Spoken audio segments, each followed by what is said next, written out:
वो भी देखने का विषय होगा। छत्तीसगढ़ में बीजेपी की बड़ी जीत के बाद बैठक हो रही है। जिला अध्यक्ष, लोकसभा प्रभारी, विधानसभा प्रभारी और विस्तारक समिति की बैठक होनी है। दरअसल बीजेपी प्रदेश संगठन के सभी पदाधिकारी यहां मौजूद रहेंगे और बीजेपी विधायकों की भी बैठक होगी। लोकसभा परिणाम को लेकर धन्यवाद देंगे। प्रदेश मुख्यालय में यह बैठक होनी है और इस बैठक के संबंध में और डिटेल्स आप तक आगे पहुंचाएंगे।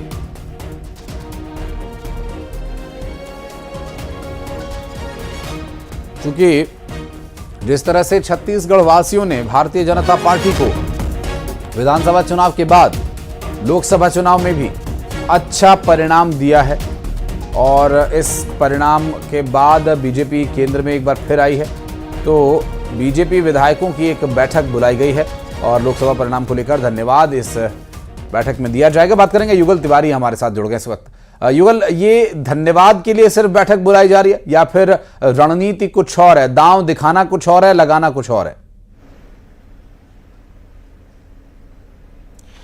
देखिए आशीष, बीजेपी एक स्टेप हमेशा आगे चलती है और ये एक बिल्कुल कहा जा सकता है धन्यवाद ज्ञापित है उन जो कार्यकर्ता के, उन जो प्रभारियों के जो इस बैठक में आएंगे और जिस तरह से उन्होंने अपना मेहनत किया है। और यही वजह है 52 जब विधानसभा के चुनाव हुए थे तो 52 सीटों पर विधानसभा में जीत मिली थी, लेकिन अभी जब लोकसभा के चुनाव हुए हैं तो 68 विधानसभा सीटों पर बीजेपी को बड़ी जीत मिली है।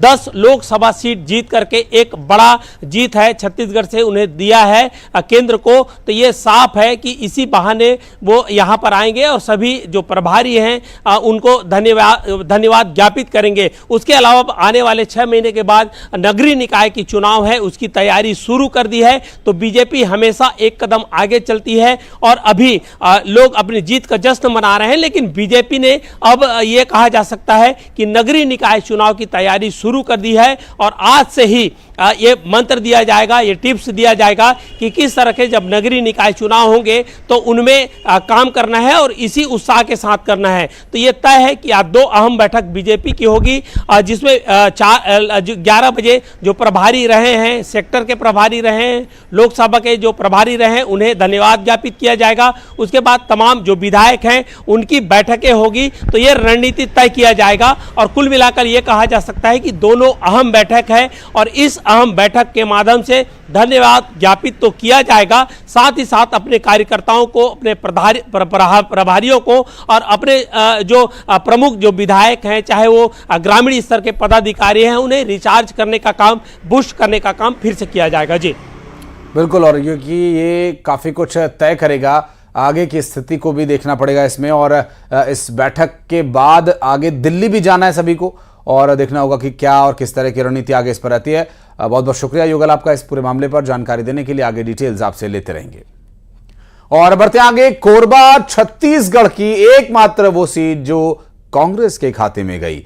यहां कांग्रेस की ज्योत्सना महंत ने जीत दर्ज की और इस जीत के पीछे चरणदास महंत ने एक महत्वपूर्ण भूमिका निभाई और बीजेपी के उम्मीदवार सरोज पांडे को हार का सामना करना पड़ा और इस सीट पर भाभी ने दीदी को पटखनी दी और जनता को बाहरी उम्मीदवार रास नहीं आया। कांग्रेस प्रत्याशी ज्योत्सना महंत ने बीजेपी प्रत्याशी सरोज पांडे को 43,283 वोटों से मात देते हुए जीत हासिल की। छत्तीसगढ़ में एकमात्र कोरबा सीट सुरक्षित ने एक बार फिर कांग्रेस की लाज बचाई और इससे पहले साल 2009 में लोकसभा चुनाव में कांग्रेस छत्तीसगढ़ में एकमात्र सीट बचा पाई थी। से मैं हमारे कांग्रेस के कार्यकर्ताओं को देना चाहती हूं, जो बूथ में रह के और जिन्होंने कड़ी मेहनत की, कांग्रेस के कार्यकर्ता जो मेरी शक्ति बने और जिन्होंने मुझे मजबूत किया। उन्होंने पार्टी की नीतियों के अनुरूप जो है हमेशा जन भावनाओं का आदर करते हुए जनता के दुख तकलीफ में जो है हमें हमेशा सक्रिय भूमिका निभाई, जिसके वजह से जनता जनार्दन और पार्टी के कार्यकर्ताओं ने निष्ठापूर्वक कार्य करके जो है विजय श्री दिलाई है। और इस बार जो है भाजपा को या कह लीजिए कि वहाँ भाजपा के जो जनप्रतिनिधि पदाधिकारी है उनका भीतरघात रहा और वहाँ पे सभी सीटें जो है